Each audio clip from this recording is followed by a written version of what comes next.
All right, guys. We are going to be reading chapter 6 of Harry Potter and the Sorcerer's Stone. This chapter is called The Journey from Platform 9 and 3/4. Harry's last month with the Dursleys wasn't fun. True, Dudley was now so scared of Harry, he wouldn't stay in the same room, while Aunt Petunia and Uncle Vernon didn't shut Harry in his cupboard, force him to do anything, or shout at him. In fact, they didn't speak to him at all. Half terrified, half furious, they acted as though any chair with Harry in it were empty. Although this was an improvement in many ways, it did become a bit depressing after a while. Harry kept to his room with his new owl for company. He had decided to call her Hedwig, a name he had found in a history of magic.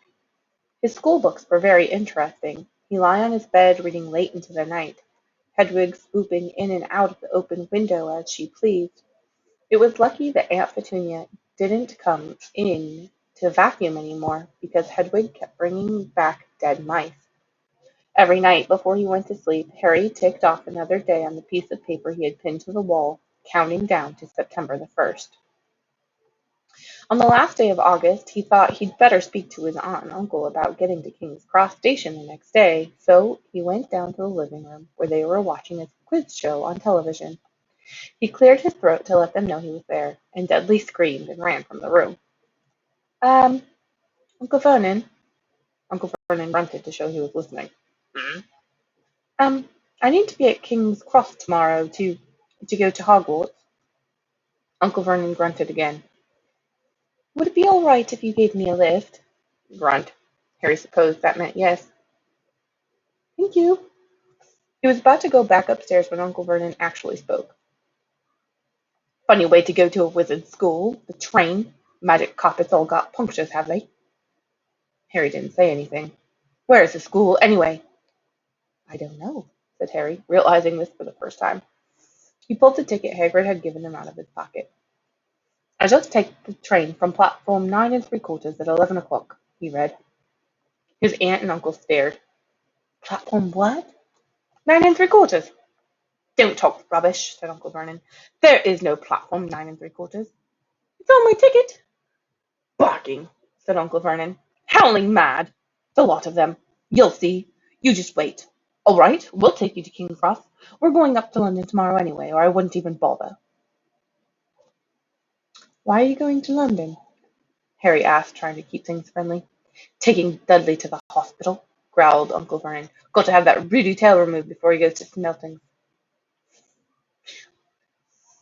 Harry woke at 5 o'clock the next morning, and was too excited and nervous to go back to sleep. He got up and pulled on his jeans, because he didn't want to walk into the station in his wizard's robes. He'd change on the train. He checked his Hogwarts list yet again to make sure he had everything he needed. Saw that Hedwig was shut safely in her cage, and then paced the waiting room, waiting for the Dursleys to get up. 2 hours later, Harry's huge, heavy trunk had been loaded into the Dursleys' car. Aunt Petunia had talked Dudley into sitting next to Harry, and they had set off. They reached King's Cross at 10:30. Uncle Vernon dumped Harry's trunk onto a cart and wheeled it into the station for him. Harry thought this was strangely kind, until Uncle Vernon stopped dead, facing the platforms with a nasty grin on his face. Well, there you are, boy. Platform 9 and platform 10. Your platform should be somewhere in the middle, but they don't seem to have it built yet, do they? He was quite right, of course. There was a big plastic number 9 over one platform, and a big plastic 10 over the other one next to it, and in the middle, nothing at all. Have a good time, said Uncle Vernon, with an even nastier smile. He left without another word. Harry turned and saw the Dursleys drive away. All three of them were laughing. Harry's mouth went rather dry. What on earth was he going to do? He was starting to attract a lot of funny looks, because of Hedwig. He'd have to ask someone. He stopped a passing guard, but didn't dare mention platform 9 3/4. The guard had never heard of Hogwarts, and when Harry couldn't even tell him what part of the country it was in, he started to get annoyed, as though Harry was being stupid on purpose. Getting desperate, Harry asked for the train that left at 11 o'clock, but the guard said there wasn't one. In the end, the guard strode away, muttering about time wasters. Harry was now trying hard not to panic. According to the large clock over the arrival board, he had 10 minutes left to get on the train to Hogwarts, and he had no idea how to do it. He was stranded in the middle of the station, with a trunk he could hardly lift, a pocket full of wizard money, and a large owl. Hagrid must have forgotten to tell him something he had to do, like tapping the third brick to the left to get into Diagon Alley. He wondered if he should get out his wand and start tapping the ticket inspector's stand between platforms 9 and 10. At that moment, a group of people passed just behind him, and he caught a few words of what they were saying. Packed with muggles, of course! Harry swung around. The speaker was a lump woman who was talking to four boys, all with flaming red hair. Each of them was pushing a trunk like Harry's in front of him, and they had an owl. Heart hammering, Harry pushed his cart after them. They stopped, and so did he, just near enough to hear what they were saying. Now, what's the platform number? Said the boy's mother. 9 3/4, piped a small girl, also red-headed, who was holding her hand. Mum, can't I go? You're not old enough, Jenny. Now be quiet. All right, Percy, you go first. What looked like the oldest boy marched toward the platform 9 and 10. Harry watched, careful not to blink in case he missed it. But just as the boy reached the dividing barrier between the two platforms, a large crowd of tourists came swarming in front of him, and by the time the last backpack had cleared away, the boy had vanished. Fred, you next, the plump woman said. I'm not Fred, I'm George, said the boy. Honestly, woman, you call yourself our mother. Can't you tell I'm George? I'm sorry, George, dear. I'm only joking. I am Fred, said the boy, and off he went. His twin called after him to hurry up, and he must have done so because a second later he had gone. But how had he done it? Now the third brother was walking briskly toward the barrier. He was almost there, and then quite suddenly he wasn't anywhere. There was nothing else for it. Excuse me, said Harry to the plump woman. Hello, dear, she said. First time at Hogwarts? Ron's new too. She pointed at the last and youngest of her sons. He was tall, thin, and gangling with freckles, big hands and feet, and a long nose. Yes, said Harry. The thing is, I don't know how to get onto the platform, she said kindly, and Harry nodded. Not to worry, she said. All you have to do is walk straight at the barrier between platforms 9 and 10. Don't stop and don't be scared. You'll crash into it. That's very important. Bust through it at a bit of a run if you're nervous. Go on now. Go before Ron. Okay, said Harry. He pushed his trolley around and stared at the barrier. It looked very solid. He started to walk towards it. People jostled him on their way to platforms 9 and 10. Harry walked more quickly. He was going to smash right into the barrier, and then he'd be in trouble. Leaning forward on his cart, he broke into a heavy run. The barrier was coming nearer and nearer. He couldn't be able to stop. The cart was out of control. He was a foot away. He closed his eyes, ready for the crash. It didn't come. He kept on running. He opened his eyes.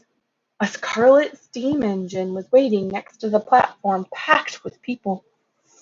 The sign overhead said Hogwarts Express, 11 o'clock. Harry looked behind him and saw a wrought iron archway where the barrier had been, with the words platform 9 3/4 on it. He had done it. Smoke from the engine drifted over the heads of the chattering crowd, while cats of every color wound here and there between their legs. Owls hooted one another in gruntled sort of way over the babble and the scraping of heavy trunks. The first few carriages were already packed with students, some hanging out of the windows to talk to their families, some fighting over seats. Harry pushed his cart off down the platform in search of an empty seat. He passed a round-faced boy who was saying, Gran, I've lost my toad again. Oh, Neville, he heard the old woman sigh. A boy with dreadlocks was surrounded by a small crowd. Give us a look, Lee, go on. The boy lifted the lid of the box in his arms, and people around him shrieked and yelled as something inside poked out a long, hairy leg. Harry passed on through the crowd until he found an empty compartment near the end of the train. He put Hedwig inside first and then started to shove and heave his trunk towards the train door.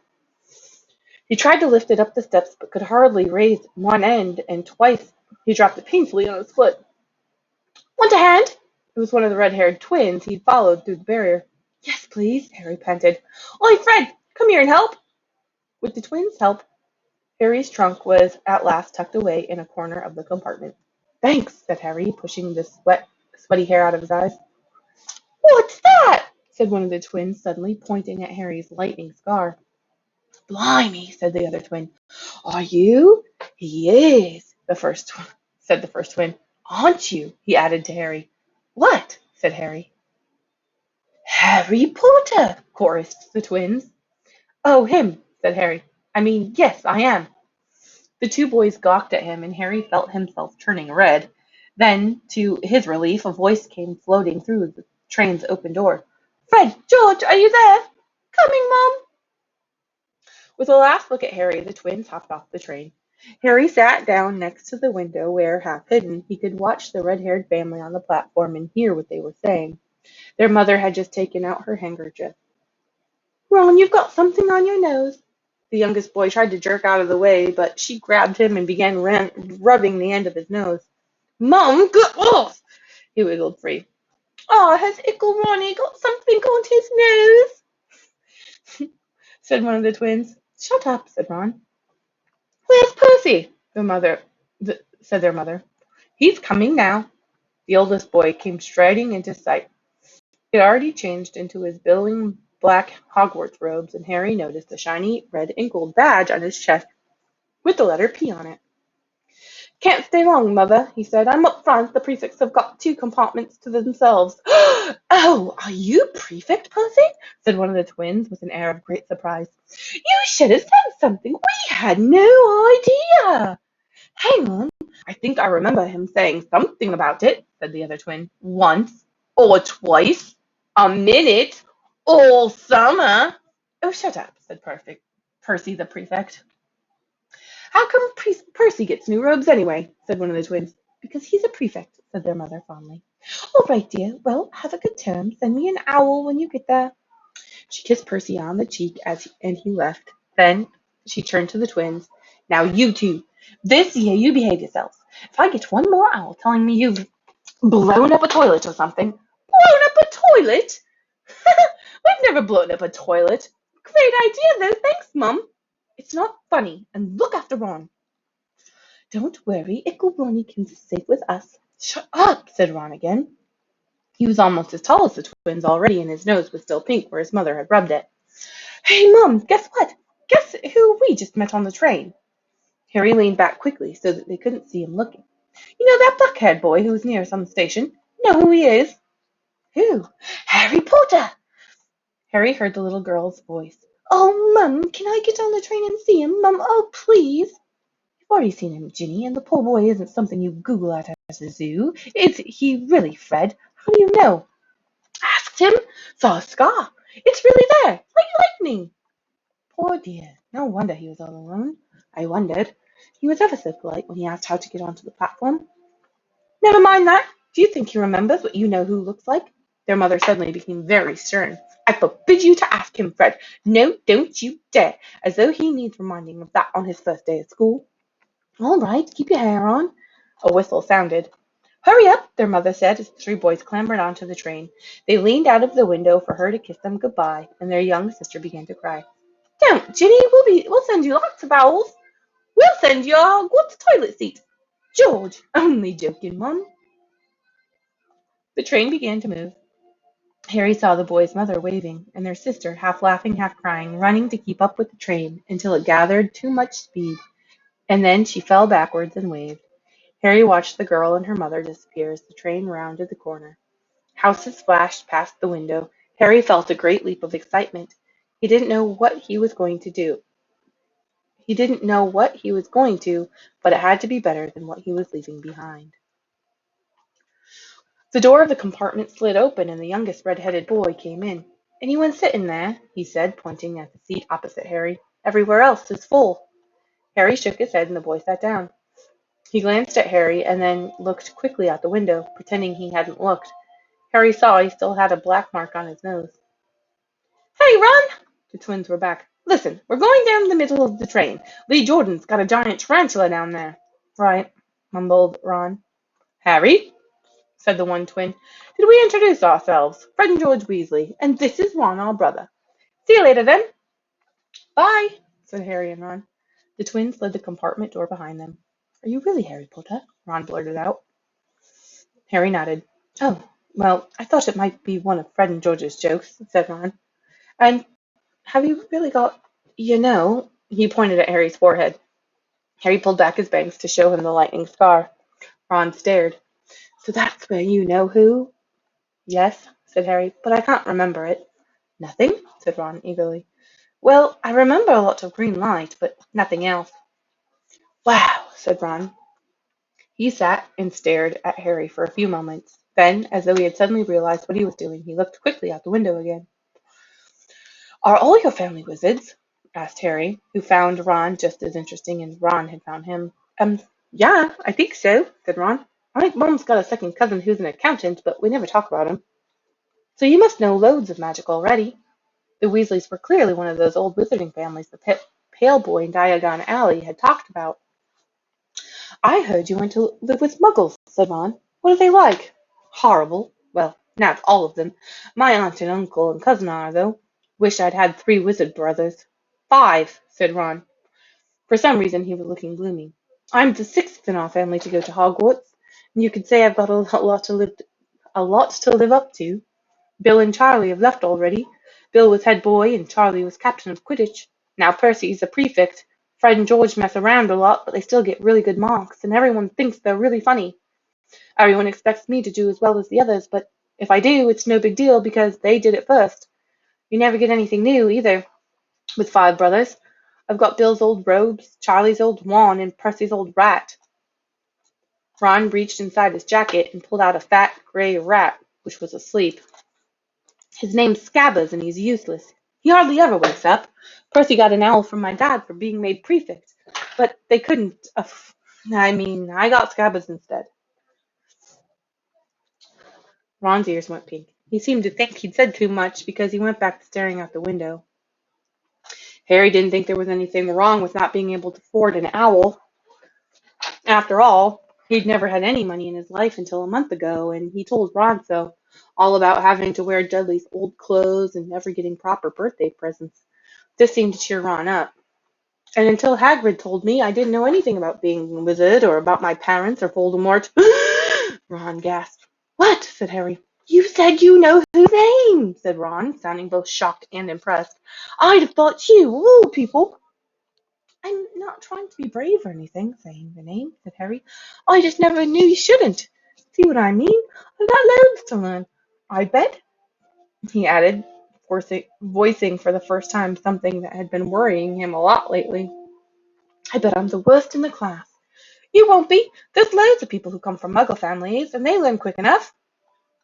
While they had been talking, the train had carried them out of London. Now they were speeding past fields full of cows and sheep. They were quiet for a time, watching the fields and lanes flit past. Around 12:30 there was a great clattering outside the corridor, and a smiling, dimpled woman slid back the door and said, Anything off the cart, dears? Harry, who hadn't had any breakfast, leapt to his feet, but Ron's ears went pink again, and he muttered that he'd brought sandwiches. Harry went out into the corridor. Corridor is another word for hallway. He had never had any money for candy with the Dursleys, and now that he had pockets rattling with gold and silver, he was ready to buy as many Mars bars as he could carry. But the woman didn't have Mars bars. What she did have were Bertie Bott's ever-flavored beans, Drubel's best blowing gum, chocolate frogs, pumpkin pasties, cauldron cakes, licorice wands, and a number of other strange things Harry had never seen in his life. Not wanting to miss anything, he got some of everything and paid the woman 11 silver sickles and 7 bronze knuts.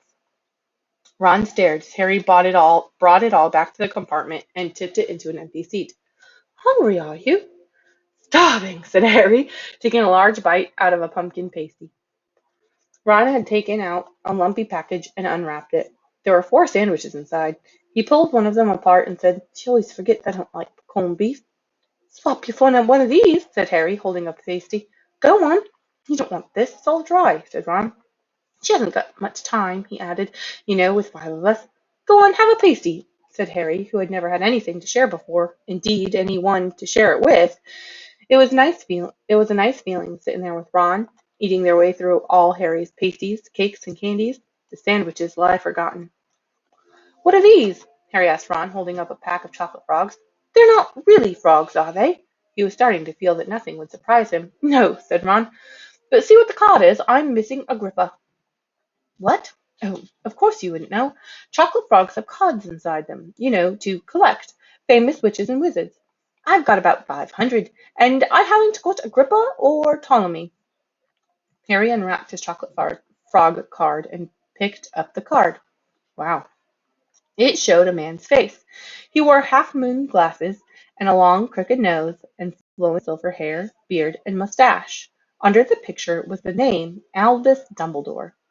"So this is Dumbledore," said Harry. "Don't tell me you've never heard of Dumbledore," said Ron. "Can I have a frog? I might get Agrippa. Thanks." Harry turned over his card and read, "Albus Dumbledore, currently headmaster of Hogwarts. Considered by many the greatest wizards of modern times, Dumbledore is particularly famous for his defeat of the dark wizard Grindelwald in 1945, for the discovery of the 12 uses of dragon's blood, and his work on alchemy with his partner Nicholas Flamel. Professor Dumbledore enjoys chamber music and 10-pin bowling." Harry turned the card back over and saw, to his astonishment, that Dumbledore's face had disappeared. "He's gone!" "Well, you can't expect him to hang around all day," said Ron. "He'll be back. Nope, I've got Morgana again. And I've got about 6 of her. If you want it, you can start collecting." Ron's eyes strayed to the pile of chocolate frogs waiting to be unwrapped. "Help yourself," said Harry. "But in, the Muggle world, people just stay put in photos." "Do they? What, they don't move at all?" Ron sounded amazed. "Weird." Harry stared at Dumbledore, sighted back into the picture on his card, and gave him a small smile. Ron was more interested in eating the frogs than looking at the famous witches and wizard cards, but Harry couldn't keep his eyes off of them. Soon he had not only Dumbledore and Morgana, but Hengist, Woodcroft, Albrecht Grunion, Circe, Paracelsus, and Merlin. He finally tore his eyes away from uh, the druidess Kalidina, who was scratching her nose to open a bag of Bertie Bott's ever-flavored beans. "You'll have to be careful with those," Ron warned Harry. "When they say every flavor, they mean every flavor. You get all the ordinary ones like chocolate and peppermint and marmalade, but then you also get spinach, liver, and tripe. George reckons he had a burger-flavored one once." Ron picked up a green bean, looked at it carefully, and bit into a corner. "Ugh, see? Sprouts." They had a good time eating the every flavor beans. Harry got toast and coconut, baked bean, strawberry, curry, grass, coffee, sardine, and was even brave enough to nibble the end of a funny gray one Ron wouldn't touch, which turned out to be pepper. The countryside, now flying past the windows, was becoming wilder. The neat fields had gone. Now there were woods, twisting rivers, and dark green hills. There was a knock on the door, and their compartment and the round-faced boy Harry had passed on the platform 9 3/4 came in. He looked tearful. "Sorry," he said, "but have you seen a toad at all?" When they shook their heads, he wailed, "I've lost him. He keeps getting away from me." "He'll turn up," said Harry. "Yes," said the boy miserably. "Well, if you see him." He left. "Don't know why he's so bothered," said Ron. "If I'd brought a toad, I'd lose it as quick as I could. Mind you, I brought Scabbers, so I can't talk." The rat was still snoozing in Ron's lap. "He might have died, and you wouldn't know the difference," said Ron in disgust. "I tried to turn him yellow yesterday to make him more interesting, but the spell didn't work. I'll show you. Look." He rummaged around in his trunk and pulled out a very battered-looking wand. It was chipped in places, and something white was glinting at the end. Unicorn's hair nearly poking out. Anyway, he had just raised his wand when the compartment door slid open again. The toadless boy was back, but this time he had a girl with him. She was already wearing her new Hogwarts robes. "Has anyone seen a toad? Neville's lost one," she said. She had a bossy sort of voice, lots of bushy brown hair, and rather large front teeth. "We've already told him we haven't seen it," said Ron, but the girl wasn't listening. She was looking at the wand in his head. "Oh, are you doing magic? Let's see it then." She sat down. Ron looked taken aback. All right," he cleared his throat. "Sunshine, daisies, butter, mellow, turn this stupid fat rat yellow." He waved his wand, but nothing happened. Scabber stayed gray and fast asleep. "Are you sure that's a real spell?" the girl said. "Well, it's not very good, is it? I've tried a few simple spells just for practice, and it's all worked for me. Nobody in my family's magic at all. It was ever such a surprise when I got my letter, but I was ever so pleased, of course. I mean, it's the very best school of witchcraft there is, I've heard. I've learned all of our course books by heart, and of course I just hope it will be enough. I'm Hermione Granger, by the way. Who are you?" She said all of this very fast. Harry looked at Ron and was relieved to see by his stunned face that he hadn't learned all the course books by heart either. "I'm Ron Weasley," Ron muttered. "Harry Potter," said Harry. "Are you really?" said Hermione. "I know all about you, of course. I've got a few extra books and background reading, and you're in modern magical history and the rise and fall of the dark arts and great wizarding events of the 20th century." "Am I?" said Harry, feeling dazed. "Goodness, didn't you know? I'd have found out everything if I could if it was me," said Hermione. Do either of you know what house you'll be in? I've been asking around, and I hope I'm in Gryffindor. It sounds by far the best. I hear Dumbledore himself was in it, but I suppose Ravenclaw wouldn't be too bad. Anyway, we better go and look after Neville's toad. You two better change, you know. I expect we'll be there soon." Whew. And she left, taking the toadless boy with her. "Whatever house I'm in, I hope she's not in it," said Ron. He threw his wand back into his trunk. "Stupid spell. George gave it to me. Bet he knew it was the dead." "What house are your brothers in?" asked Harry. "Gryffindor," said Ron. Gloom seemed to be setting on him again. "Mum and Dad were in it too. I don't I don't know what they'll say if I'm not. I don't suppose Ravenclaw would be too bad, but imagine if they put me in Slytherin." "That's the house you know who was in?" "Yep," said Ron. He flopped back into his seat, looking depressed. "You know, I think the ends of Scabbers' whiskers look a little lighter," said Harry, trying to make Ron's mind off houses. "So what do your oldest brothers do now that they've left anyway?" Harry was wondering what wizards did once they finished school. "Charlie's in Romania studying dragons, and Bill's in Africa doing something for Gringotts," said Ron. "Did you hear about Gringotts? It's been all over the Daily Prophet, but I don't suppose you get that with muggles.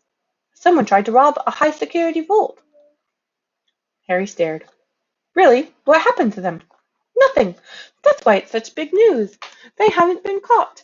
My dad says it must have been a powerful dark wizard to get round Gringotts, but they don't think they took anything. That's what's odd. Of course, everyone gets scared when something like this happens, in case you know who's behind it."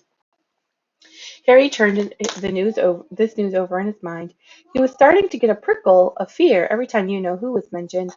He supposed this was all part of entering the magical world, but it had been a lot more comfortable saying Voldemort without worrying. "What's your Quidditch team?" Ron asked. I don't know any," Harry confessed. "What?" Ron looked dumbfounded. "Oh, you wait. It's the best game in the world." And he was off, explaining all about the four balls and the positions of the seven players, describing famous games he'd been to with his brothers, and the broomstick he'd like to get if he had the money. He was just taking Harry through the finer points of the game when the compartment door slid open yet again, but it wasn't Neville, the toldest boy, or Hermione Granger this time. Three boys entered, and Harry recognized the middle one at once. It was that pale boy from Madame Malkin's robe shop.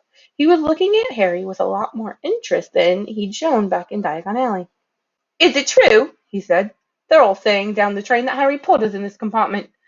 So it's you, is it?" "Yes," said Harry. He was looking at the other boys. Both of them were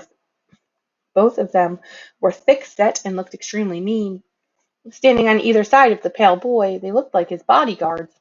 "Oh, this is Crabbe and this is Goyle," said the pale boy carelessly, noticing where Harry was looking. "And my name's Malfoy, Draco Malfoy." Ron gave a slight cough, which he might have been hiding a snicker. Draco Malfoy looked at him. "Think my name's funny, do you? No need to ask who you are. My father told me all about the Weasleys have red hair, freckles, and more children than they can afford." He turned back to Harry. "You'll soon find out some wizarding families are much better than others, Potter.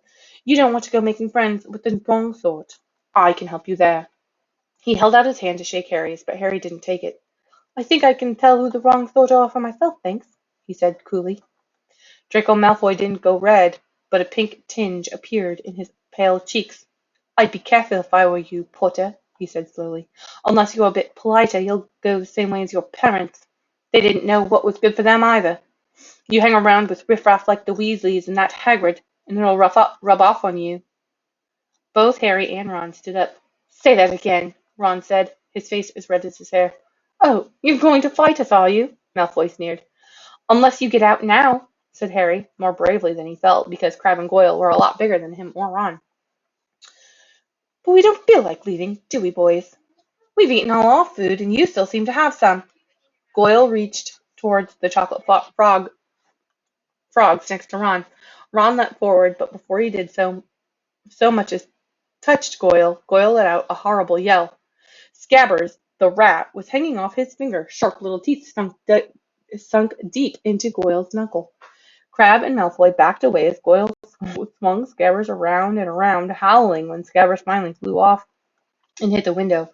All three of them disappeared at once. Perhaps they thought there were more rats lurking among the sweets, or perhaps they heard footsteps, because a second later Hermione Granger had come in.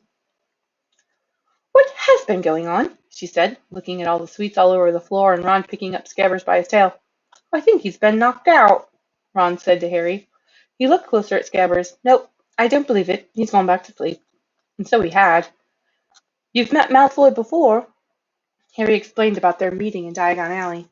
"I've heard his family," said Ron darkly. "They were some of the first to come back to our side after you-know-who's disappearance. Said they'd been bewitched. My dad doesn't believe it. He says Malfoy's father didn't need an excuse to go over to the dark side."